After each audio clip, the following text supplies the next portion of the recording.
প্রিয় এসএসসি শিক্ষার্থীরা, তোমাদের যশোর ভর্তি 2024-এ একটা এমসিকিউ আসছে, যেখানে একটা সার্কিট দেওয়া আছে, যেখানে R2 এবং R3 সমান্তরাল সমবায় এবং তাদের সাথে R1 হচ্ছে শ্রেণী সমবায়। তো R2 এবং R3 সমান্তরাল সমবায়ে তাদের তুল্য রোধ আগে বের করতে হবে।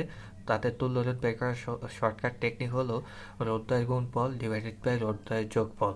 তো এখানে R2 এবং R3 দেওয়া আছে 6 ওহম এবং 12 ওহম। তো এদের গুণফল, উপরে গুণফল আসছে 72 এবং যোগফল আসছে 18। তো এদের ভাগফল হলো 4। এখন তুল্যরোধ বের করার জন্য আমরা RS সমান এই R1 প্লাস সমান্তরাল সমবায়ের যোগফল। তো এখানে R1 দেওয়া আছে 6 প্লাস RP দেওয়া আছে 4 সমান আমাদের ফলাফল আসে 10।